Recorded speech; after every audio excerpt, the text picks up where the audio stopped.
कल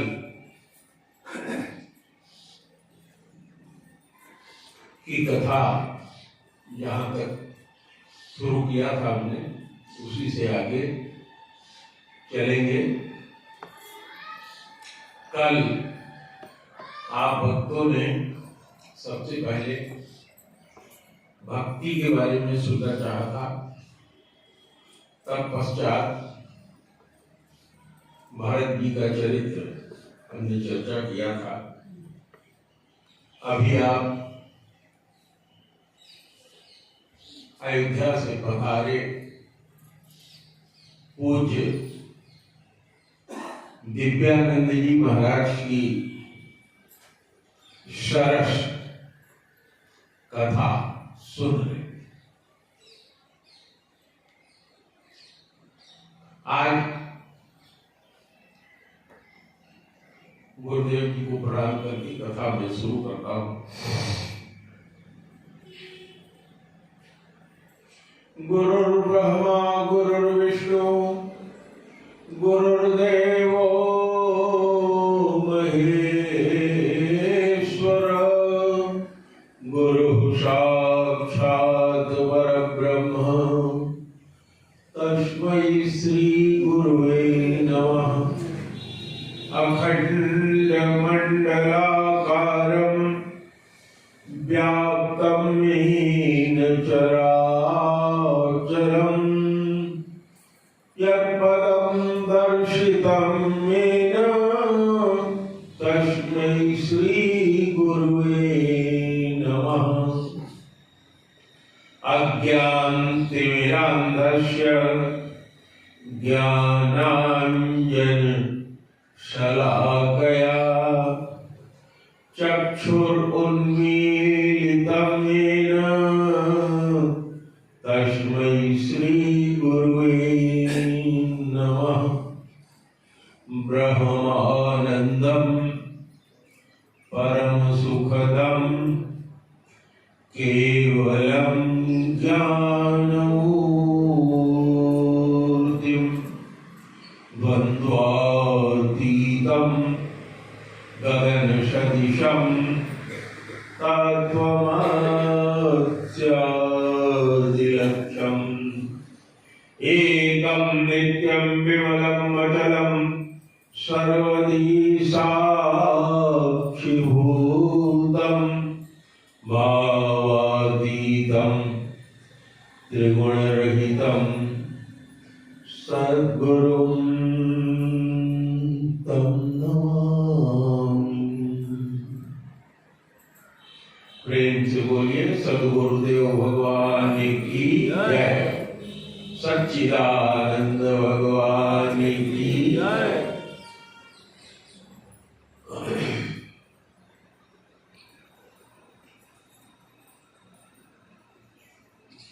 भगवान को वेदों में रस कहा गया। कल मैं चर्चा कर रहा था, भक्ति की चर्चा किया था और चर्चा में ये बताया था कि भक्ति शुभदा होती है, शुभ प्रदान करने वाली होती है, शुभदा होती है, अमरत्व को प्रदान करती है और भगवान का जो स्वरूप है वो वेदों में कहा गया है रसौ वै सा।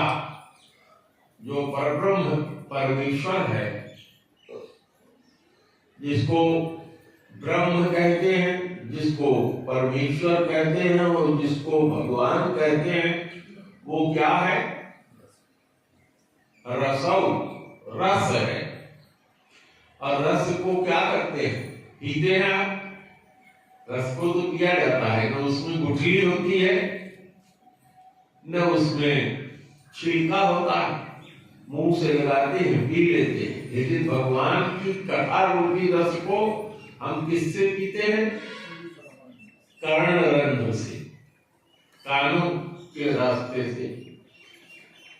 इस कथा रूपी रस को हम पीते हैं और कथा को जब आप सुनते हैं तो जो रस रूपी भगवान है, जो उस कथा में विराजमान है, वो भक्ति स्वरूप होकर के आपके हृदय में विराज जाते हैं।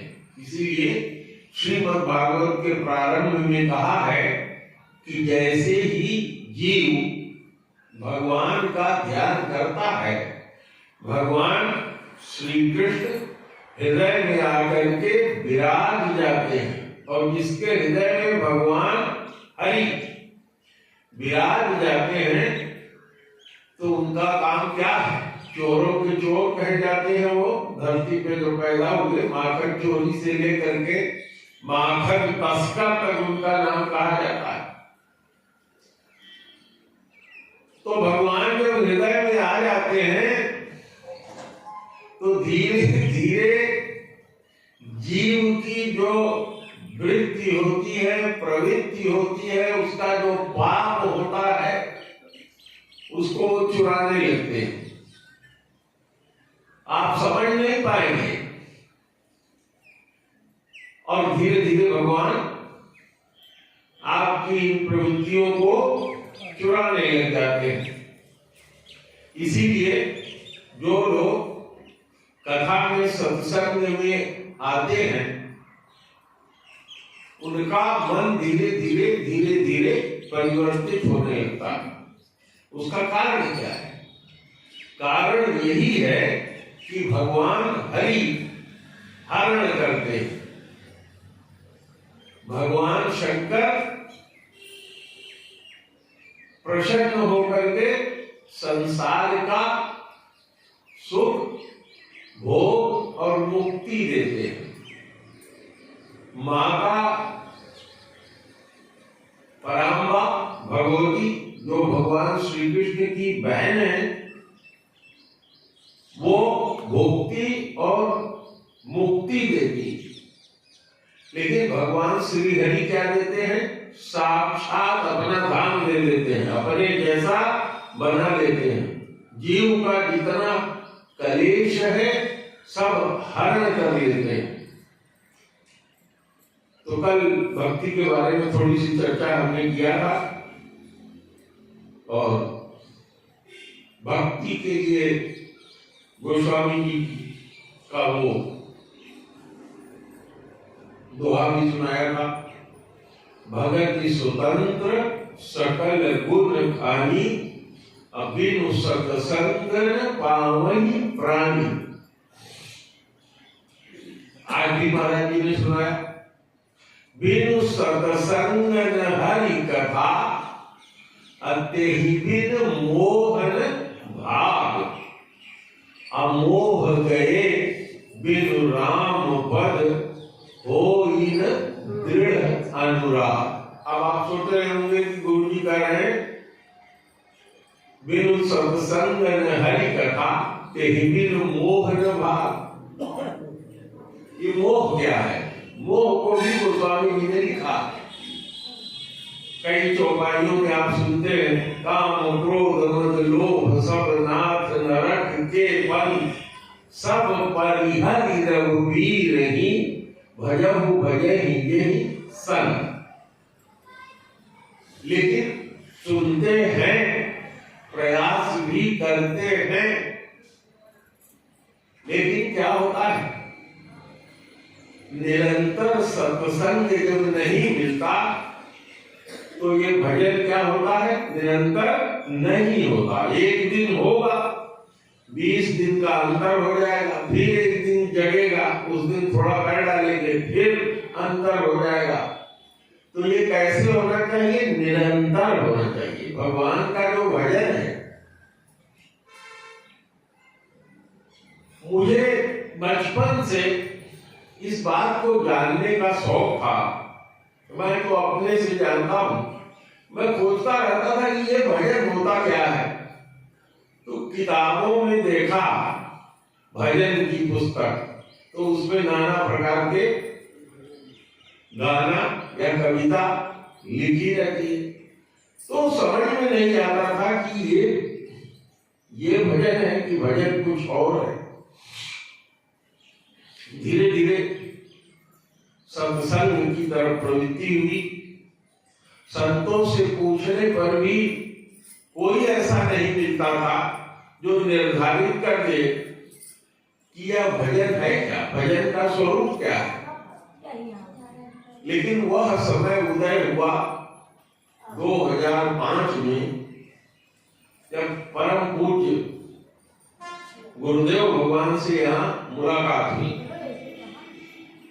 तो मैंने गुरुदेव जी से पूछा, माता लोग बैठ जाइए, शांति से पीछे आराम से बैठिए, ध्यान से सुनेंगे तो कुछ पल्ले पड़ेगा, और ध्यान से नहीं सुनेंगे तो सर के ऊपर से ये उड़ जाएगा। प्रसाद तो जरूर मिलेगा यहाँ से, लेकिन जिस प्रसाद के लिए आनी है वो नहीं प्राप्त होगा।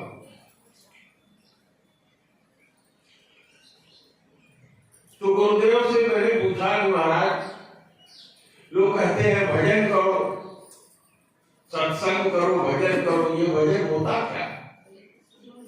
और मैंने तो भजन की पुस्तकें देखी है, कबीर साहब का भजन अलग, रहीम साहब का भजन अलग, तुलसीदास साहब का भजन अलग, सबका भजन अलग अलग है। तो बड़े रहस्य की बात महाराज जी ने मुझे बताई थी, वो मैं आप लोगों को बता रहा। गुरु जी ने कहा भजन का मतलब होता है भगवान के नाम का बार बार उच्चारण। जितने भी भजन तुम पुस्तक में देखते हो, अगर उसमें भगवान के नाम, गुण, लीला, धाम और उनके परिकर का वर्णन नहीं है तो वो चीज भजन नहीं है।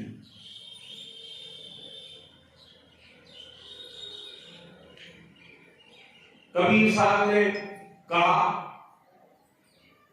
कामी, क्रोधी, लालची, इनसे भगति न होय, अभगति करे कोई सूरमा, जाति वर्ण कुल खोय। गुरु जी ने यही सुना के उनको बताया, कहा कि भजन करने वाले के लिए ये तीन चीज से ऊपर उठना होगा। कामी यानी कामना। इस संसार में हम लोग सुबह से लेकर शाम तक नाना प्रकार की कामना करते हैं। अभी बेटे को नौकरी नहीं मिली, बिटिया की शादी नहीं हुई, बिटिया को बच्चे नहीं हुए, बहू को शादी हुआ है, 3 साल हो गया, बहू हमारी हमसे लड़ाई करती है, बच्चे जो नौकरी कर रहे हैं, कमा रहे हैं, हमारा ध्यान नहीं देते, हमको जो चाहिए वो पूर्ति नहीं करते, बुढ़ापे में जितना हमारी पूछ होनी चाहिए वो होती नहीं है। ये जितनी चीजें हैं वो सब क्या है? कामना है, यही काम है। और जब कामना पूर्ण नहीं होता, हम चाहते हैं कि हमारा बच्चा हमारी बात सुने, बच्चा चाहता है कि अब इनका समय तो गुजर गया, हम अपने बच्चों को देखें और हमारा जो मन है उसको हम पूरा करें, तो उसकी कामना कुछ और है। और जब हमारी कामना हमारा बेटा पूरा नहीं करता, उसमें विघ्न होता है, तो इसी कामना से क्रोध उत्पन्न होता है। किसके ऊपर क्रोध उत्पन्न होता है? उसी बच्चे के ऊपर जिसको आपने माँ ने अपना जीवन देकर के पैदा किया और बाप ने गोद में लेकर के खिलाया। हमारी कामना वो पूरी नहीं कर रहा है, अपनी कामना पूरी कर रहा है, हमारे कामना में विघ्न आया तो क्या उत्पन्न हुआ?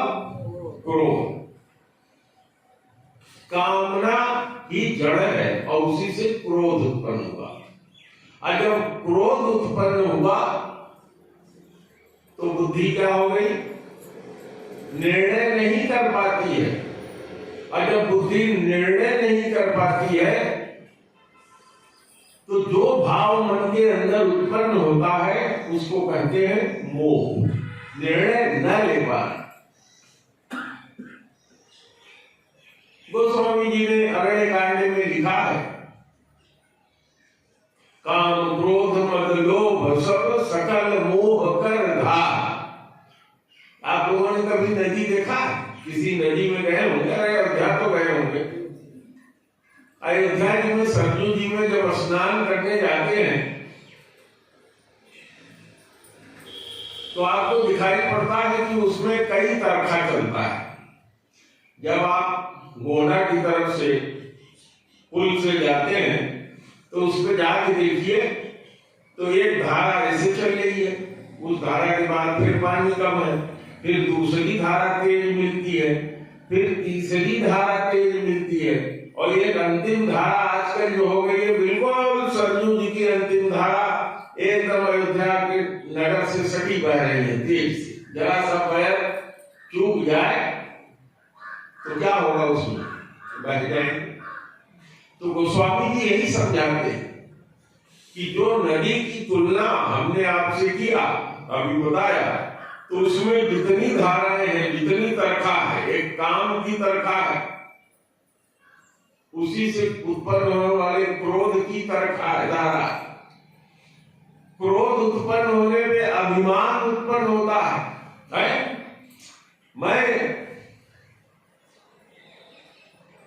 मेरी उम्र 70 साल हो गई, मैं इस घर में सबसे बड़ा हूं, अपने जीवन में मैंने कोई सुख नहीं लिया, इन्हीं बच्चों के लिए सब बर्बाद कर दिया, तो क्या अभिमान ही तो है।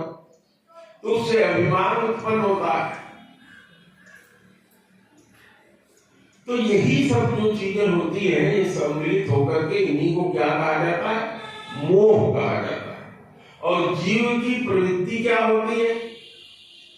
जीव की प्रवृत्ति भोग की होती है। हम लोग जैसे छोटा बच्चा है, उसको कुछ नहीं पता है, उसके हाथ में सानिध्या मिल जाए तो उठा के मुंह में डालेगा, सर्पराज मिल जाए सामने तो उसको डर नहीं होगा, वो भी उठा के मुंह में डालेगा, मुंह में ही ले जाएगा।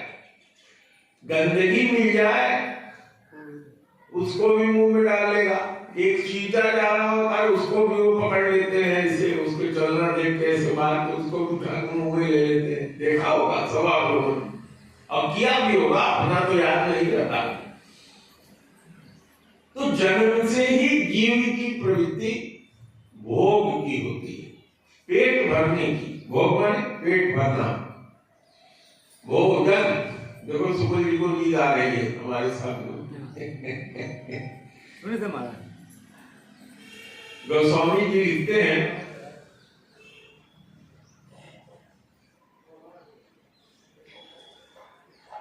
कि यह जो मोह है, मोह निशा सब सोनिहारा, अदेख ही सपन अनेक प्रकारा। ये जो मैंने चर्चा किया, ये सब मोह है। इस मोह रूपी निशा की, या निशा सर्वभूतानां, जो रात्रि होती है सभी भूतों के लिए, पश्याम जागृत संयमी। जो संयमी होता है वो जागता रहता है, उस रात में जाग करके भगवान का भजन करता है, उनके नाम का स्मरण करता है। उसी को गोस्वामी जी हिंदी में लिख रहे हैं। इस मोह रूपी रात्रि में सारे जीव दिन में ही सो रहे, मोह रूपी रात्रि में। देखो इतना बड़ा प्रोग्राम चौराहा है, सत्संग जो सुनना चाहे तो यहाँ 2 घंटे के लिए आ सकते हैं, लेकिन फुर्सत नहीं है, किसी न किसी तरह के मोह में पड़े हैं। और जिसको सुनना है वो देखो ये मोहिनी से आ गए हैं, इनको देखो ये परसौरा से आ गए हैं। जिसको सुनना है वो समय निकाल करके आएगा। तो इसको क्या कहते हैं गोस्वामी जी? जैसे सोते हैं आप, सपना देखते हैं और सपने में कोई आपको मारने लगता है, जोर जोर से चिल्लाते हैं। कोई ऐसा इसमें है जो बताए कि कभी सपना में देखा हो, कभी कोई सपने में दुख न आया हो? सपने में तो दुख आता है, और दुख दूर कब होता है? जब जाग जाते हैं तो क्या हो जाता है? दूर हो जाता है। लेकिन गोस्वामी जी कहते हैं, नाम जीह जपि जागहि जोगी, विनति विरंच प्रपंच वियोगी। ब्रह्मा जी ने जितना सृजन किया सब प्रपंच ही है, सब प्रपंच है। हर गृहस्थी, शादी, विवाह, जितने भी काम हम करते हैं सब संसारी प्रपंच ही कहलाते हैं। और जब आदमी क्रोध में होता है या स्त्री क्रोध में होती है तो पति से कहती है बहुत प्रपंच न बतियाओ, जो हम करें कायदे सुनो, ये करो।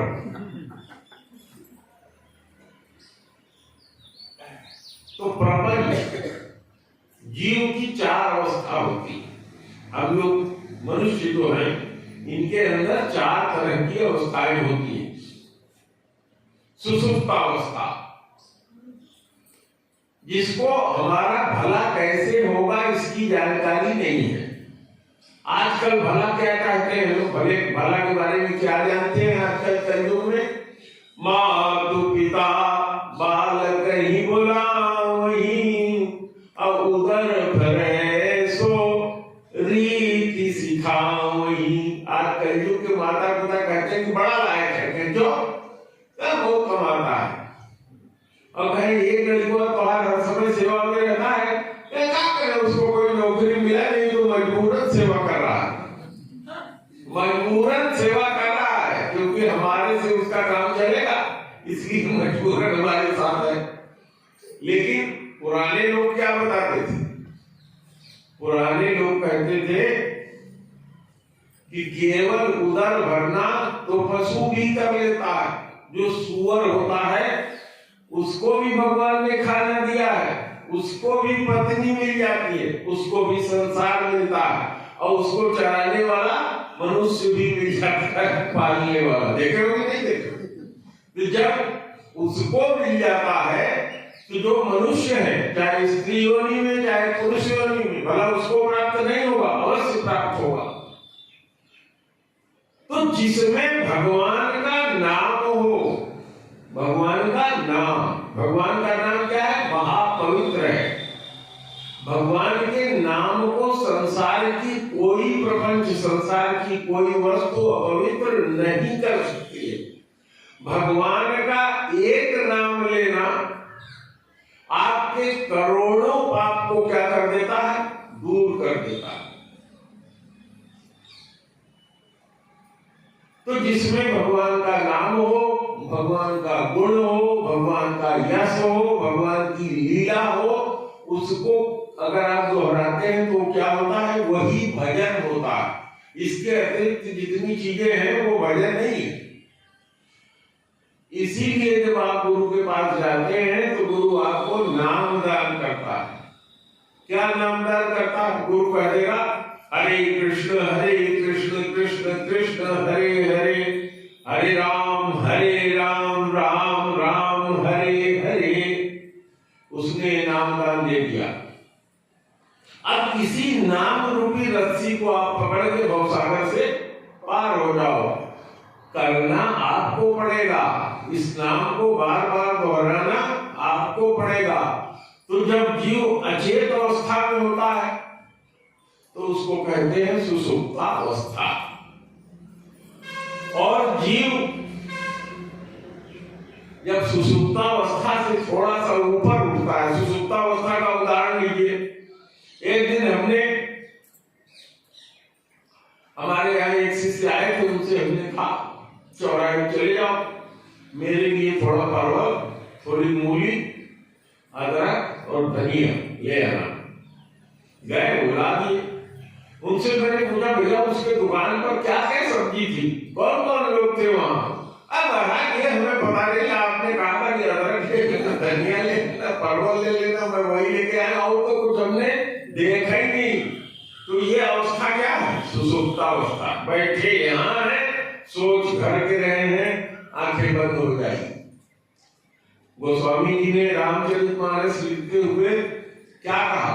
यही सर आवत अति कठिनाई, और राम कृपा बिन आई न जाई। और उससे आगे क्या कहा? कि ये सरिता जो है, ये जो तालाब है, ये जो नदी है, जहाँ राम रूपी रस में आप जहाँ आए हैं, इसके किनारे, यहाँ आने पर भी उसमें स्नान नहीं कर पाता, यानी वो उसको मिलता नहीं, यहाँ बैठा फॉर्मेलिटी किया और चला गया, है ना, उसी अवस्था में चला गया।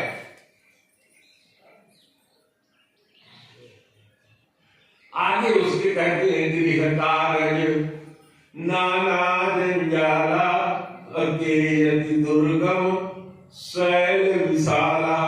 चलो इसको भी पार करके वो आ भी गया,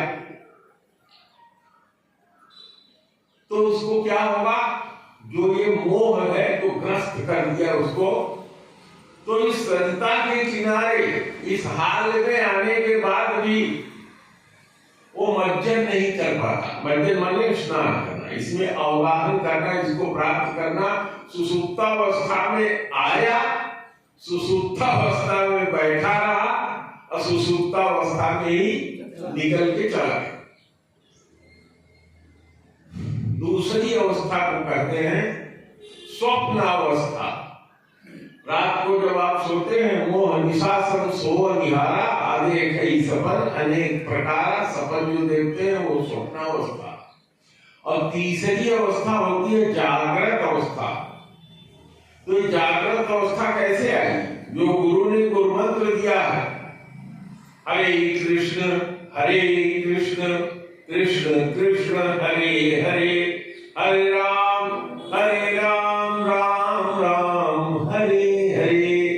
गोस्वामी जी ने क्या कहा? नाम जीव जब, यही नाम जो है जीवा से जप करके जागई जोगी, आप जागृत अवस्था को प्राप्त हो जाए। कुछ मत करो, कुछ जानने का प्रयास मत करो।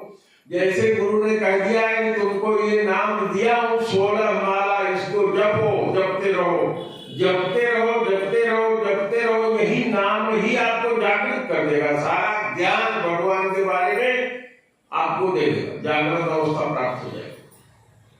और चौथी अवस्था कहलाती है तुरीयावस्था।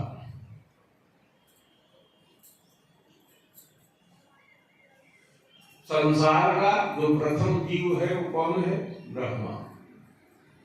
और ब्रह्मा से उत्पन्न हुए शंकर।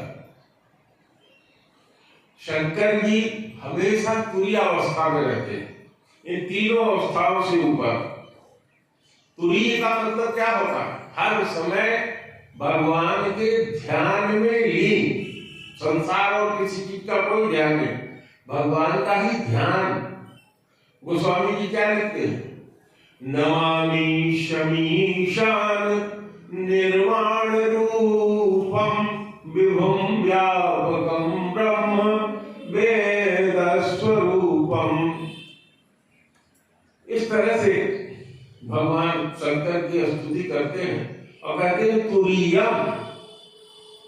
उस स्तुति को पढ़ूंगा, समय लगेगा, इसी में आगे आप जाते हैं तो गिरा ज्ञान गोती आगे चलते जाएंगे। तुरीयावस्था, चौथी अवस्था, जो इस स्टेज को प्राप्त हो जाए कि हर समय वो भगवान के ध्यान में ही लगा रहे, तो भगवान शंकर केवल अकेले हैं जो उस तुरीयावस्था को प्राप्त होते हैं और उनको वेद स्वरूप कहा गया है। वेद स्वरूप। हमारे आप में क्या होता है?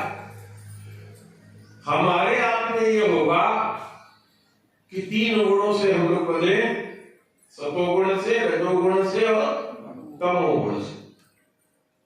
तो गोस्वामी जी ने कहा कि मेरी माया, लक्ष्मण जी को समझाते हुए राम जी ने कहा कि मेरी माया के दो भेद हैं, एक माया मेरी ऐसी है जो मेरी शक्ति पाकर के संसार का सृजन करती है, जिसको क्या कहते हैं? अविद्या माया। तो जो अविद्या माया है उसमें तमोगुण होता है और सतोगुण होता है। तो जब आप नाम जपना शुरू करते हो, जो गुरु ने नाम दिया उसको जपना शुरू करते हो, तो सबसे पहले ये अविद्या खत्म होगी।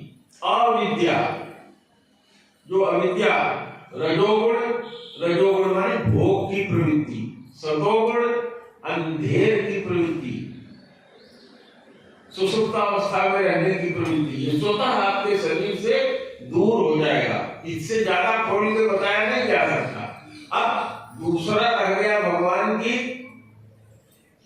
विद्या माया। तो जो विद्या माया है ये निर्गुण निराकार की उपासना करने वाले को भगवान की विद्या माया कभी छोड़ नहीं सकती। जो सोहम का जप करते हैं, जो अलख निरंजन का जप करते हैं, निर्गुण निराकार को पूजते हैं, उनकी विद्या माया कभी नष्ट नहीं होगी। तो ये विद्या माया कैसे नष्ट होगी? जब सगुण साकार की उपासना करेंगे। और सगुण साकार का ही मंत्र मिला है आपको, वही जो नाम दिया है गुरु ने, उसी को जब आप जपते रहेंगे तो जो भगवान की विद्या माया है, सतोगुण है, ये भी क्या हो जाएगा? समाप्त हो जाएगा। सतोगुण क्या कराता है? पुण्य कराता है। दान करेंगे, कुआं बनवाएंगे, बावली बनवाएंगे, सबको धन देंगे, सबका भला करेंगे, तो क्या है? सतोगुणी कार्य है। और ये सतोगुणी कार्य जब किए रहोगे तो इसको भोगने के लिए फिर क्या होगा? जन्म लेना होगा। कोई बड़े अधिकारी बन जाओगे, बड़े साधु हो जाओगे, डीएम हो जाओगे, एसडीएम हो जाओगे, कमिश्नर हो जाओगे, बहुत गरीब घर में पैदा होगे, फिर भी भगवान ऐसा रास्ता बना देगा आपके पुराने जन्म के भजन का कि उस पुण्य को भोगने लायक हो जाओ। लेकिन जीव क्या चाहता है? भक्ति चाहता है। और क्या चाहता है? भगवान का धाम चाहता है। तो उसको क्या करना होगा? इस विद्या माया से भी ऊपर जाना होगा। तो क्या करना होगा? कि न उसके खाते में पुण्य रहे और न उसके खाते में पाप रहे। तो ये कैसे होगा? वही जो नाम आपको मिला है, वही नाम आपको निर्गुण, जैसे भगवान निर्गुण है, जैसे तीनों गुण भगवान का समाप्त कर देता है यही नाम। जो विद्या माया है, जिससे आपका पुण्य हुआ है, आप पुण्य करते रहेंगे, लेकिन भगवान के इस नाम का भजन करते रहेंगे, तो ये विद्या आपके पास से अपने आप खत्म हो जाएगी। आपका जो पुण्य संचित होगा उसको भगवान इस तरह से परिवर्तित कर देंगे कि उसको आपको भोगना नहीं होगा।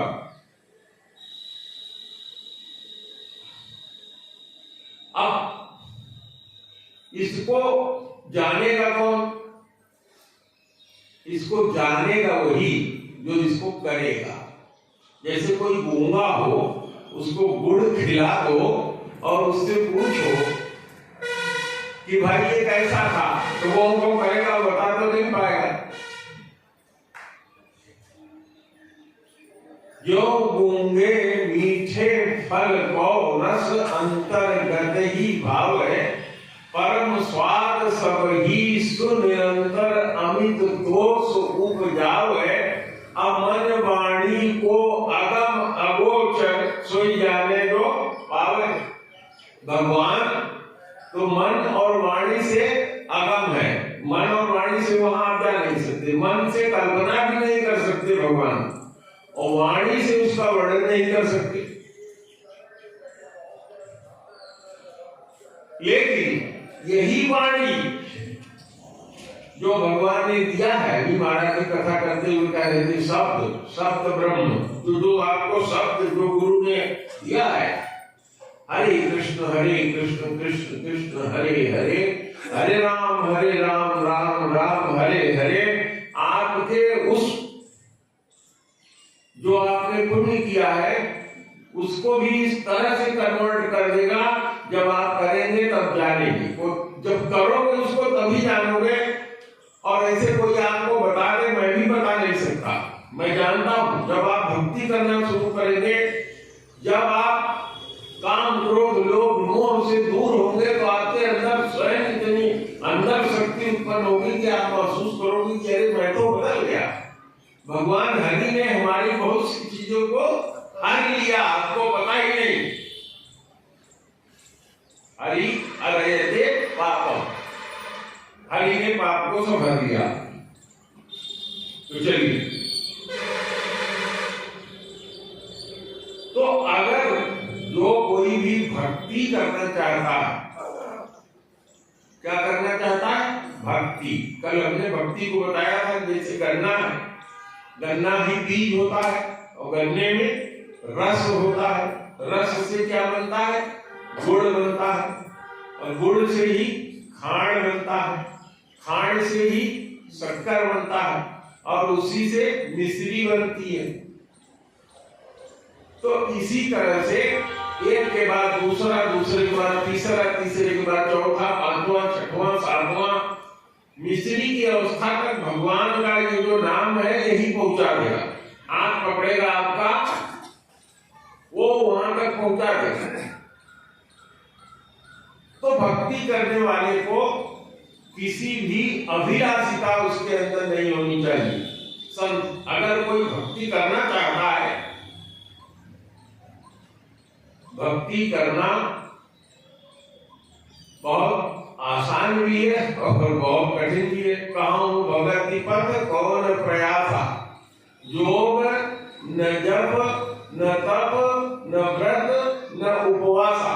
भगवान राम ने अपनी जनता से यही कहा कि भक्ति करने के लिए न योग करना है, न जप करना है, न तप करना है, न उपवास करना है। क्या करना है? अभी महाराज जी सुना रहे थे, मिलहि न रघुपति विनय अनुरागा, अकिए जोग जप जाग विरागा।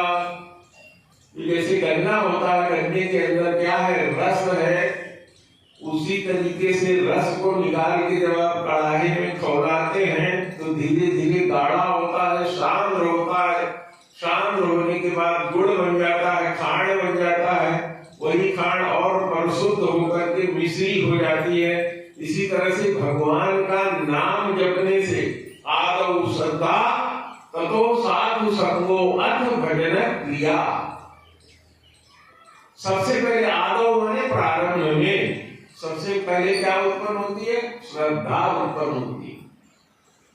श्रद्धा उत्पन्न होती है, उसको यह विश्वास हो जाता है कि नहीं भगवान है। आज के समय में बहुत कम लोग होंगे जिनको यह विश्वास है कि नहीं भगवान है, क्योंकि हमको दिखाई नहीं पड़ते, हमको सुनाई नहीं पड़ते। अनुभूति उनकी होती है, करेगा तो आदमी जानेगा। तो सबसे पहले श्रद्धा उत्पन्न होती है, आदौ श्रद्धा ततो साधु संगो अर्थ, तत्पश्चात सत्संग मिलेगा। सत्संग जो है वही फल है, बाकी सब क्या है? फूल है। गोस्वामी जी ने रामचरितमानस लिखते हुए पहले पन्ने पर ही ये लिख दिया, सत्संगति संस्कृति कर अंता, और उससे पहले भी लिख दिया कि जितने बाकी कर्म हैं सब फूल हैं और सत्संग ही क्या है? फल है। तो जब भजन की क्रिया प्रारंभ होती है तो अनर्थ निवृत्ति होगी। अनर्थ क्या है? हमने जब से ये संसार में सृष्टि हुई है, हम भी तब से, हमारा भी भगवान ने सृजन नहीं किया। जितने पुराने भगवान हैं उतने ही पुराने तुम हो। भगवान भी अगर चाहे कि जीव को नष्ट कर दे तो नष्ट नहीं कर सकते। भगवान ने अपने मुंह से कहा है गीता में, न जायते म्रियते वा कदाचि न्यायं भूत्वा भविता वा न भूयम् अयं शाश्वतो। ये शाश्वत है, भगवान की तरफ से भी है। गोस्वामी जी ने हिंदी में उसको लिख दिया, ईश्वर अंश जीव अविनाशी अचेतन अमल सहज सुख राशि असो मायावश भयउ गोसाई अवधु कीर मरकट की नाई। तो भक्ति बहुत सामान्य बात है। सारी अभिलाषा से अपने मन को हटा ले, अन्य अभिलाषिता शून्य, ज्ञान कर्म अनावृतम, ज्ञान और कर्म। ज्ञान क्या है? ज्ञान हर जीव को प्राप्त होता है। क्या ज्ञान है? हम अगर स्नान करेंगे, साबुन लगाएंगे, शरीर क्या होगा? शुद्ध होगा। हमारा पेट साफ होना चाहिए, तभी हमको भूख लगेगा। ये क्या है? ज्ञान है। और कर्म क्या है? खाना बनाने का सारा सामान दे दिया जाए, कर्म करेंगे आप, उसको बटोरे में डालेंगे, पकाएंगे, नमक डालेंगे, खाएंगे, ये कर्म है। तो भगवान को प्राप्त करने का भी 3 मार्ग है। पहला मार्ग ज्ञान का मार्ग, वो स्वामी जी ने लिख दिया, ज्ञान का मार्ग कृपाण की धारा, अपरत खदेश न लागे बारा। और आगे भी उन्होंने कह दिया, चलो मान लेते हैं हो ही गुणाक्षर न्याय तो वो निप्रत्यूह अनेक। मान लो आपके घर में घुन लग गया लकड़ी में, और घुन ऐसा लग गया कि उसने राम राम लिख दिया, घुन में उसके खाने से राम राम बन गया। तो भी अभी बहुत बाधाएं। क्या बाधाएं? इंद्रिय द्वार झरो खाना, तह तह सुर कर बैठे खाना, आवत देखई विषय बयारी, अजुर कहीं देहि कपाट उघारी। कोई सुंदर स्त्री जा रही है, पुरुष का मन उसको देख करके ललच गया। कोई सुंदर स्त्री जा रही है, किसी सुंदर पुरुष को देख के उसका मन उसमें ललच गया। किसी दूसरे को देखा कि उसका लड़का कैसे कमा रहा है, पालन कर रहा है, ये नहीं देखती कि डकैती डाल के ला रहा है कैसे। अपने बेटे से कहती है तुम्हारा तो जन्म लेना बेकार हो गया, मेरी जवानी बेकार हो गई, तुम पैदा कर। तो किसी भी तरह की अभिलाषा से शून्य हो जाए। आप लोगों ने एक संत की कथा सुनी होगी। वो संत जो थे बहुत बड़े सेठ थे, भाइयों ने अलग कर दिया, सब कुछ राजपुत्र करने लगे। कभी कभी निकल जाते थे। एक दिन उनको एक गन्ना मिला, गन्ना लेकर के आए घर, और अपनी पत्नी को दिया, कहा भाई आज तो कुछ नहीं, इसी गन्ने से काम चलाओ। अब वो जो उनकी धर्मपत्नी थी बड़े क्रोध में उठी, उठाया गन्ना और उन्हीं के पीठ पर कस के मारा तो टुकड़े हो गए। उन्होंने कहा देवी बड़ा अच्छा किया तुमने, इसको तोड़ना पड़ता तुमने 2 खंड कर दिया, बहुत सुंदर किया। कहा एक खंड तुम ले लो, एक हम ले लेते। तो सभी अभिलाषाओं से शून्य हो। ज्ञान का जो मार्ग है, ज्ञान का मार्ग क्या है?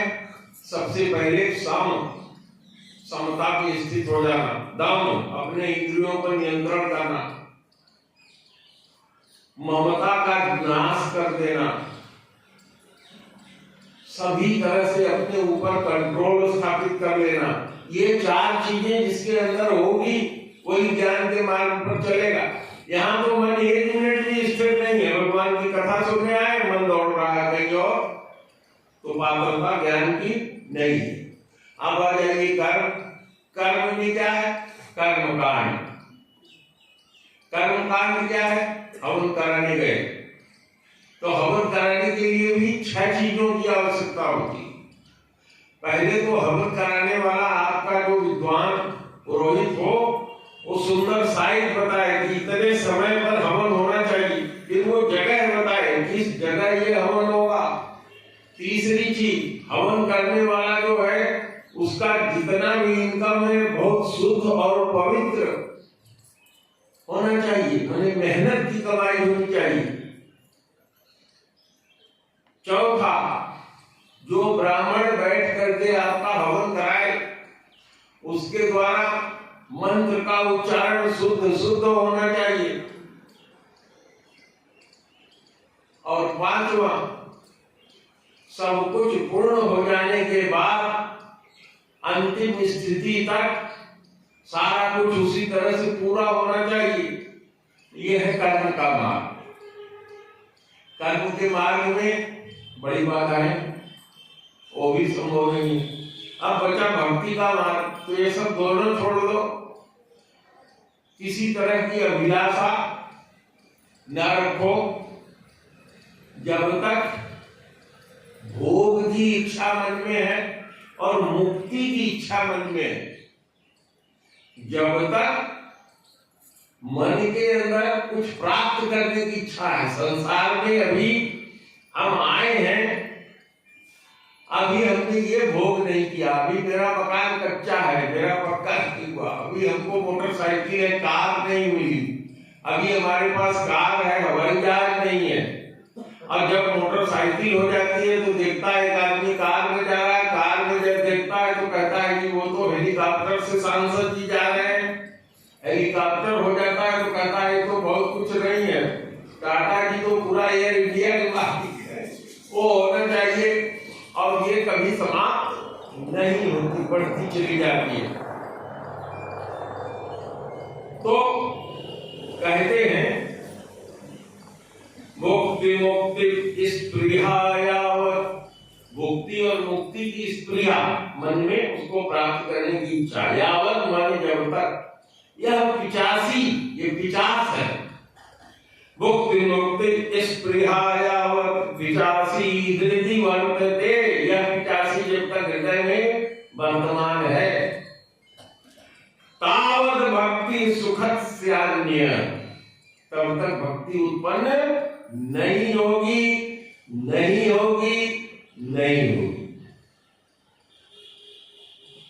तो उसका उपाय यही है, श्रद्धा हो जाए, श्रद्धा हो जाने के बाद सत्संग शुरू हो जाए, गुरु कर लेंगे, गुरु आपको दीक्षा देगा, दीक्षा मिलने के बाद अनर्थ की निवृत्ति होगी, अनर्थ की निवृत्ति होने के बाद गंगा से रस निकलेगा, धीरे धीरे खांड और मिश्री वाली स्थिति अपने आप उत्पन्न हो जाएगी। तो आधे घंटे का मैं कहता हूँ आपसे, तो आज मैं भक्ति को, अभी पूरा नहीं हुआ, मैंने आज आपको बताया कि भगवान को वेद में कहा गया है रसो वैसा, और रस जो है 12 तरह के कहे गए, 12 रस बताए गए हैं, जिनमें से 5 मुख्य रस है। शांत रस, दास्य रस, सख्य रस, वात्सल्य रस, मधुर रस, ये 5 रस है। जैसे भगवान राम है, तो भगवान राम की उपासना हनुमान जी ने किस रस में किया, किस भाव में किया? दास्य भाव में। उन्होंने कहा मैं आपका दास हूं, भगवान ने कहा मैं स्वर्ग जा रहा हूं साकेत, आओ तुमको भी लेकर तुम हमारे में लीन हो जाओगे। हनुमान जी ने क्या कहा? नहीं महाराज, अगर आप में और मेरे में कोई भेद नहीं है, आपका मैं सेवक नहीं हूं, तो मुझे वो स्वर्ग साकेत लोग नहीं चाहिए, आप जाइए, हमारे अंदर तो यही भाव रखिए कि आप मेरे स्वामी और मैं आपका सेवक।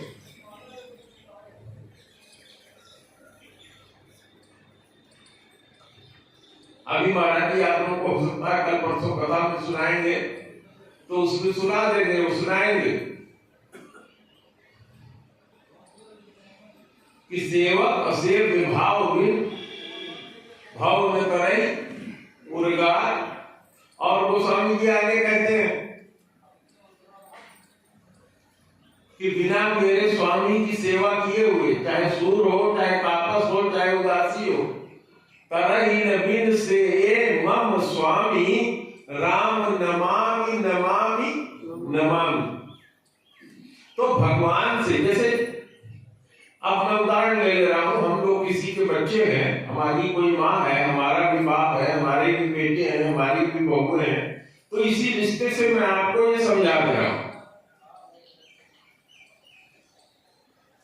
एक तो जो सेवक है भगवान की उपासना हनुमान जी की तरह से दास के भाव में कर रहा है, दूसरा शांत भाव में भगवान से, भगवान को अपना उपास्य मानता है, पिता को अपना उपास्य मानता है, पिता के सामने शांति रखता है, सुख की कामना करता है, जैसे प्रसन्न रहे वो भाव रखता है, इसको कहते हैं शांत रस।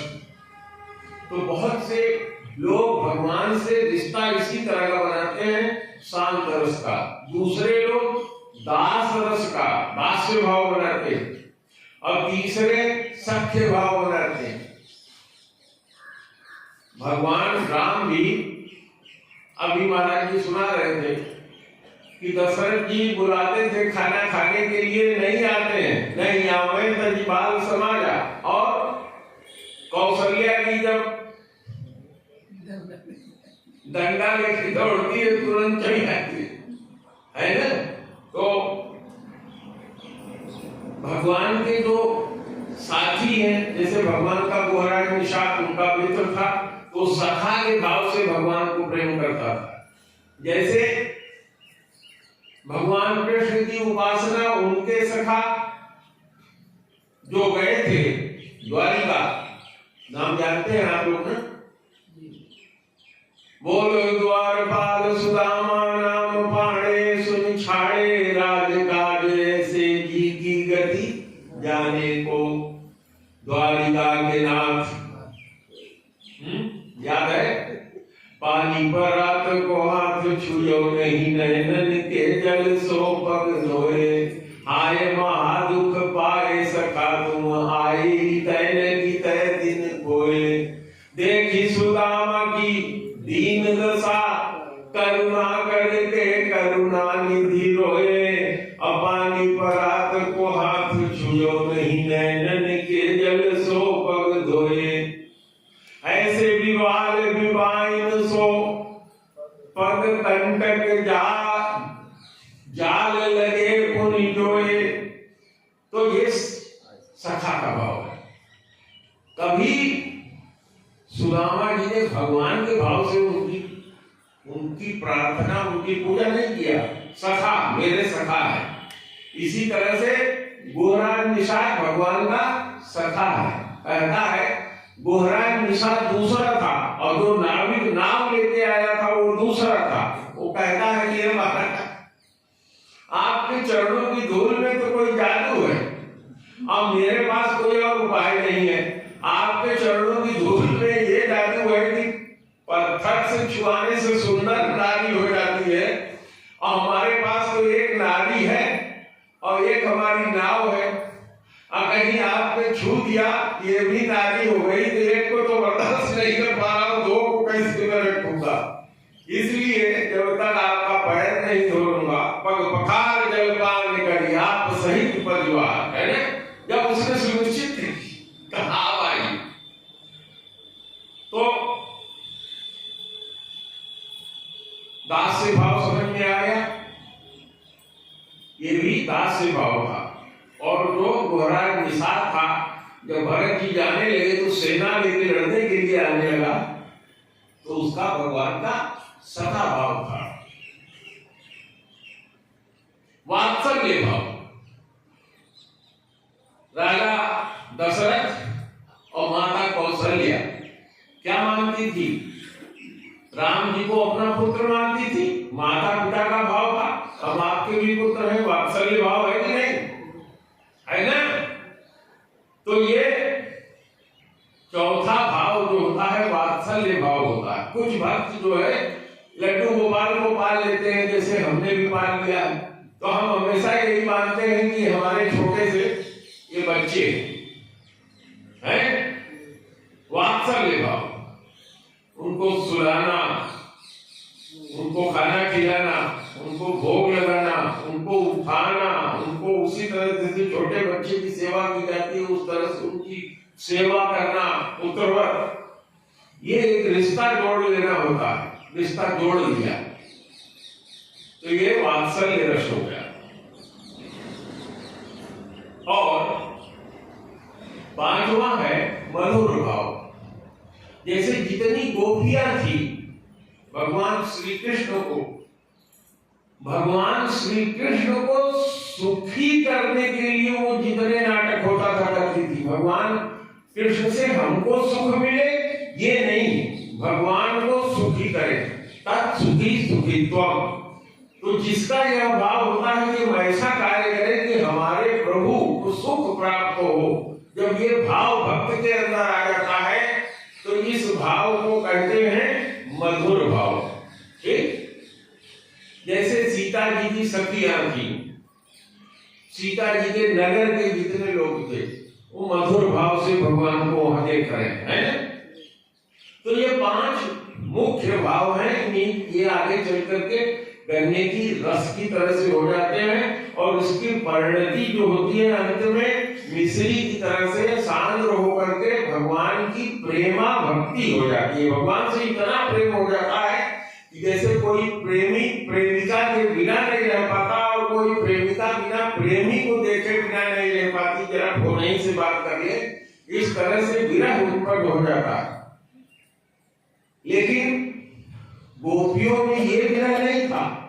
अगर इस तरह का भाव है तो आशना है।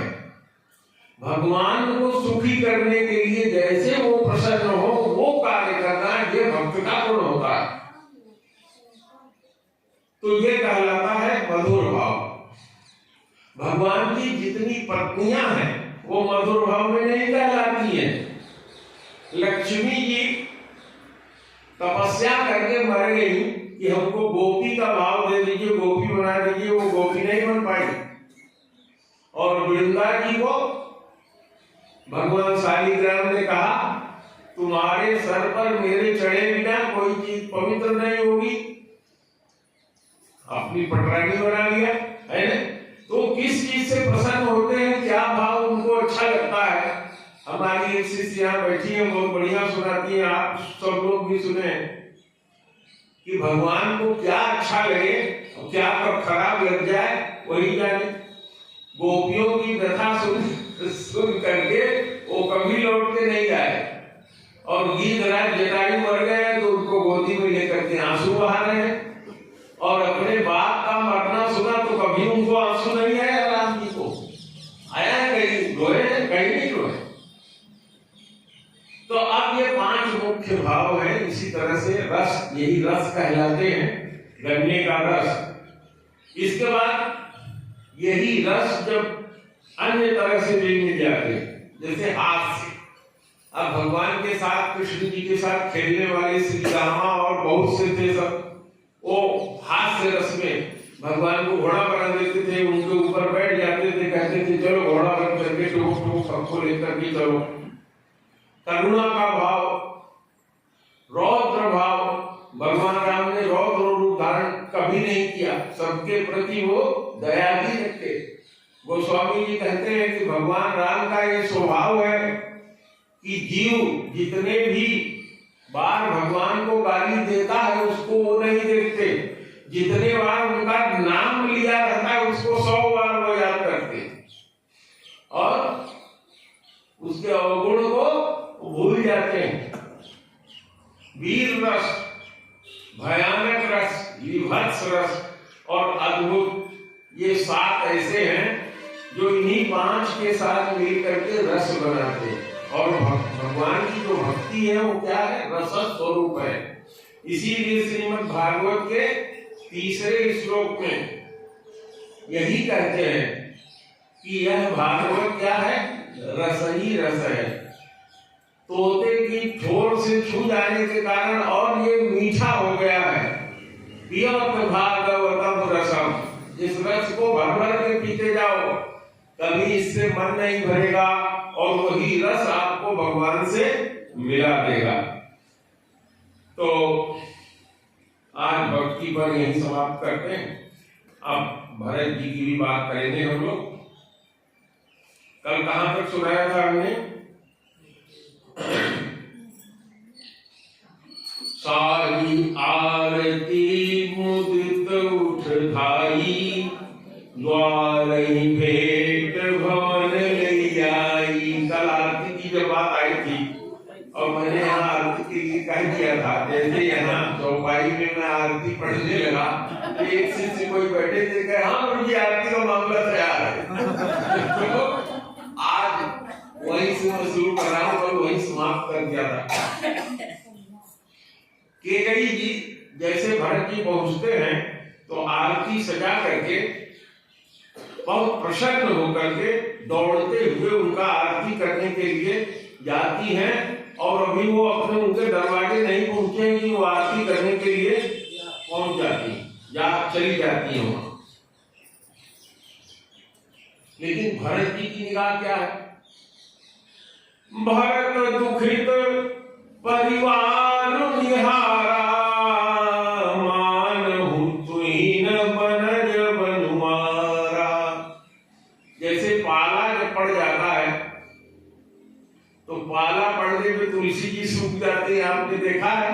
अब भोजन नहीं मिली तो बना वहां लखनऊ से ले आया किसी के घर से गमले में पूजा करने के लिए। इसी तरह से जो कमल खिले होते हैं वो जब पाला पड़ता है तो उसमें वो गल जाते हैं, है ना। तो भरत जी परिवार को बहुत दुखी देख रहे हैं। ऐसा लग रहा है कि जैसे वन में पाला पड़ गया है और सारे कमल खत्म हो गए, मुरझा गए। लेकिन क्या देखते हैं कि सब तो मुरझाए हुए हैं और हमारी ये अम्मा बड़ी प्रसन्न है। के कई हर्षित यही भांति, अमनहु मुदित तवलाई किराती।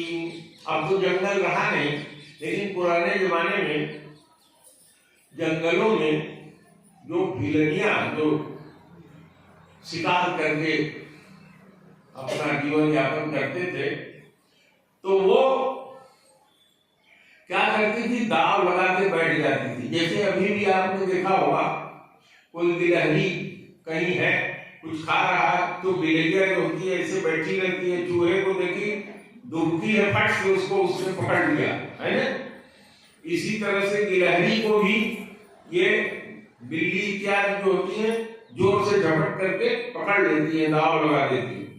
तो भरत जी ने ऐसा देखा कि जैसे कोई भीलनी उसका दाव लग गया है कि अब तो ये शिकार मेरे हाथ लग गया है। इसने सोचा कि बेटा अब मैंने इसके लिए दान मांग ही लिया है, अब यहाँ आ गया है, आरती करूंगी, प्रसन्न हो जाएगा।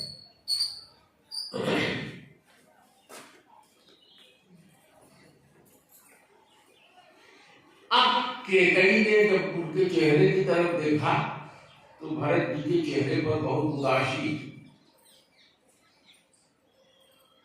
सुतई ससोच देखी मन मारे। देखा कि इनका मन गिरा हुआ है, मन मारे हुए हैं, सोच से व्यथित है।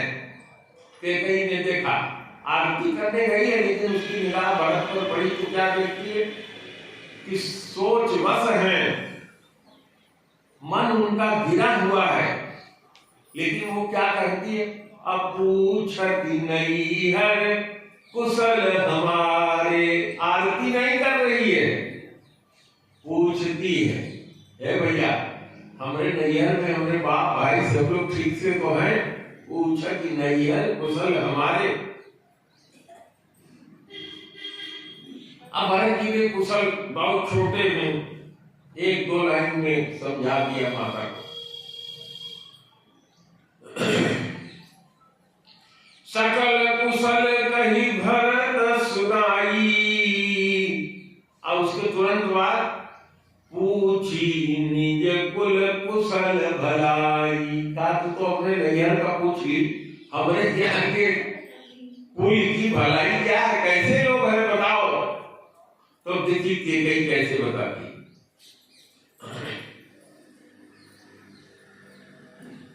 भरत जी और पूछते हैं, कहू कहतात कहाँ सब माता। अपने मतारी से पूछते हैं, अरे पिताजी कहाँ है, तू अकेले यहाँ हो। कहू कहता, पिता कहाँ है, भाई सब कहाँ है, सब माताएं कहाँ है। अब कह श्री राम लखन प्रिय भ्राता।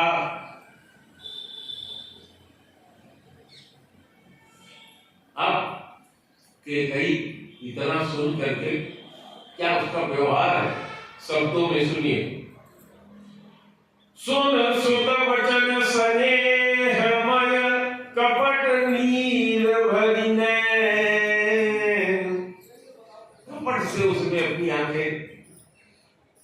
भर लिया। आप लोगों को मालूम होगा कि जब सुख में रोते हैं तो वो आंसू कैसे होते हैं? ठंडे होते हैं। और देखिएगा, आप लोग अगर नहीं देखे हैं तो मैं बार बार कहता हूं, अगर किसी दुख में आपको आंसू आएगा तो आपके नैनों से निकले हुए आंसू गर्म होंगे, और जब प्रसन्नता बस आंसू आता है तो वो आंसू कैसे होते हैं? ठंडे होते हैं। तो कपटवश उसने अपने नैनों में आंसू भर लिया। अब भरत श्रवण मन शूल सम, पापिनी बोली बैन। भरत जी का वचन सुन करके उसके मन में जो पाप था उसको दबाते हुए वो पापिन जो है बोलती है। क्या कहती है? तात बात में सकल सवारी। आरती उरती करना भूल गई। कह रही है, बेटा सब काम हमने बना लिया था, लेकिन सारा काम हमने सफल कर दिया, सब काम बना लिया, लेकिन अब लेकिन पूरा डायरेक्ट नहीं बता रही। कह रही कि हमारा काम बनाने में हमारी दासी जो मंथरा आई थी उसने भी मेरी बहुत सहायता किया, लेकिन कछुक काज विधि बीच बिगाड़े। कितनी बुद्धिमानी से बात कर रही। कुछ कार्य ब्रह्मा ने, विधि ने, विधना ने बीच में ही बिगाड़ दिया। हमने तो सब काम बना लिया था, हमारी दासी मंथरा उसमें हमारी सहायक भी हो गई थी, लेकिन भगवान को वो पसंद नहीं था, उन्होंने बिगाड़ दिया। कछुक काम विधि बीच बिगाड़े। अब भूपति सुर पति पुर पग धारे। बाप के बारे में पूछ रहे हो ना, काम नहीं बिगड़ गया, जो तुम्हारे बाप थे राजा महाराज वो सुरपुर को चले गए।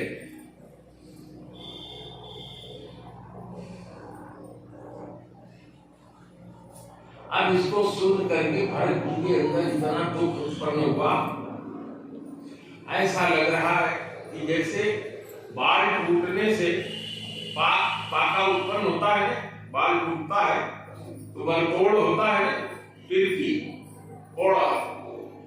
ऐसा लग रहा है कि उस बाल कोड़े के ऊपर किसी ने लोह लगा दिया, नमक छिड़क दिया,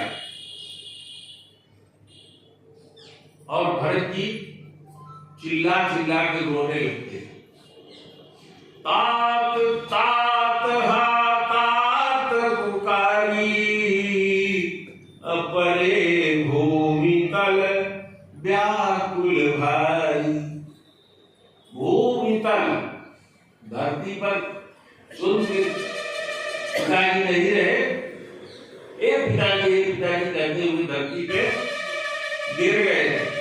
2 मिनट और कहूंगा, आप लोग आरती सजा लीजिए।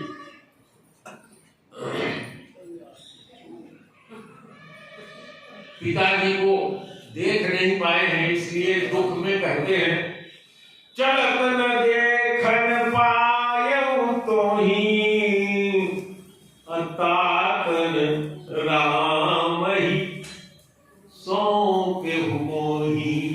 हे पिताजी, आपको मरते समय मैं नहीं देख पाया, और हे पिताजी आप चले तो गए,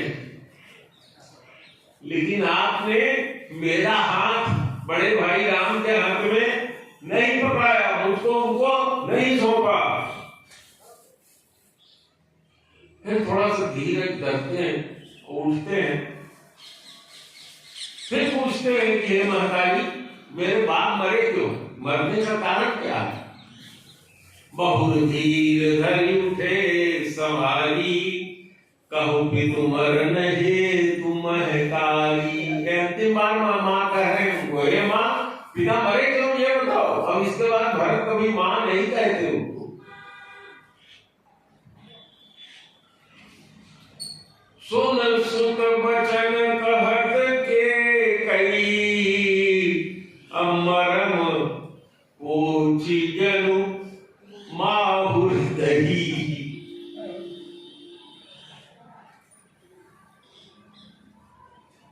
अपनी बेटी की ये वचन सुन करके के गई, उस पर जवाब देती है और ऐसा लग रहा है कि जैसे जो मर्म स्थान माने हृदय, उसमें उसने चाकू भोंक दिया। आप हुए सब आपन करनी, कुटिल कठोर मुदित मन वरनी। इतना उसका, इतनी घटना घट गई है, लेकिन उसका मन कैसा है? मुदित है, प्रसन्न है। अपनी सारी करनी को उसने बड़ा प्रसन्न होकर के अपने कठोर करनी को सुनाया। अब इसको सुन करके भरतई बिसरऊ पितु मरण, सुनत राम बन गौनु। भरत जी ने जब सुना कि राम जी वन में चले गए हैं, राज हमको मांग लिया हमारे लिए, इसलिए राम जी को वन दे दिया, तो पिता मर गए, ये तुच्छ हो गया उनके लिए। राम जी का वन जाना मुख्य हो गया उनके लिए। दुख कारण पिता का मरना नहीं हुआ, दुख का कारण राम का वन जाना हुआ। तू अपन पौजानी जिय, अरे मेरे कारण राम को वन में जाना पड़ा। अगर मैं पैदा ना हुआ होता तो राम को वन नहीं जाना पड़ता। तू अपन पौजानी जिय, थकित रहे